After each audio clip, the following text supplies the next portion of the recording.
Hi, I'm Jim Solicido, and if there's something in landscaping that scares the heck out of people, it's got to be trying to tame a shrub in the landscape.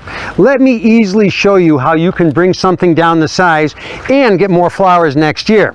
The first thing we're looking to do is any branches that are growing towards the center, we're going to cut them out and we're going to set them aside. As we're cutting these branches out, on a Panicle Hydrangea, I'm looking for any branch that has a curve to it. And remember, I might actually be pruning the same branch more than once. So if we have a branch that's growing towards the center, or it has a curve to it, I'm going to cut it out.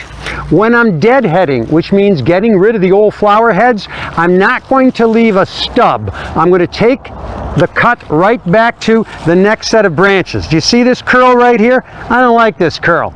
It curls my milk. So let's cut this off here.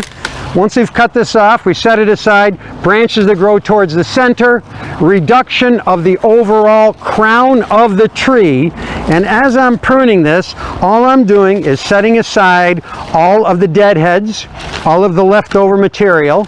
As I'm reducing this, I realize that for this particular plant, it only flowers on new wood. So the more I cut it back, the better it's going to do next year. Notice how I had to cut this branch once before I cut it again? That's okay. I'm looking to get the right angle for my Felco number 2 pruners, so I'm making a cutting remark while I'm reducing the overall size of this Panicle Hydrangea. This one happens to be vanilla strawberry, one of my favorites.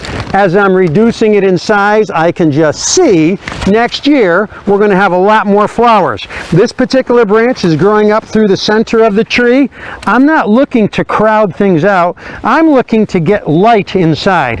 What I'm really doing is creating passages so light can get on the inside of the plant, and I'm only allowing branches that grow to the outside to stay. Little small branches like this, or these little ones, which I refer to as arboreal nose hairs, these will produce no flowers whatsoever for me next year. And of course, the reason of the season for having a Panicle Hydrangea, one of my very favorite landscape plants, is to make sure that we get plenty of flowers going forward. It's a flowering shrub after all.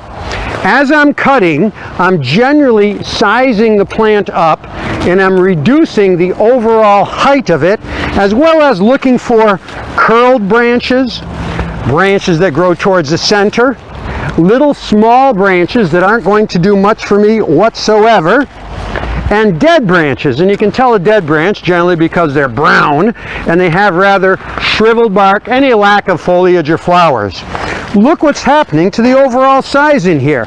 As I'm cutting, the plant is actually saying thank you, thank you, thank you, because it got to be too big this year with all the excessive moisture that we had, and it doesn't really have the ability of supporting all these branches going forward. Consequently, by removing a bunch of them, we call it thinning. I'm taking out about, maybe a third of the overall number of branches on the plant by getting rid of these now. And notice, I'm doing all my work with Felco number 2s. You really don't need much else in here in order to do a great job of pruning. By reducing the overall size of this and getting rid of a lot of these excessive water sprouts, I'm pulling the plant down to size. I'm making it so it's going to give me extra flowers next year.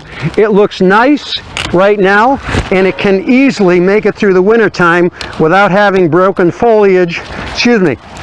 limbs based upon an ice storm. Looking it over in here, I now see that I've reduced the size. I've made it very presentable. I'm cutting it away from the crabapple. It's a good neighbor. I've gotten rid of all of the dead stems in here, and I'm always cutting back to a bud, not a stub. And really and truly, it is that easy. You can do it. It's fall. It's time to prune. I look forward to seeing you soon.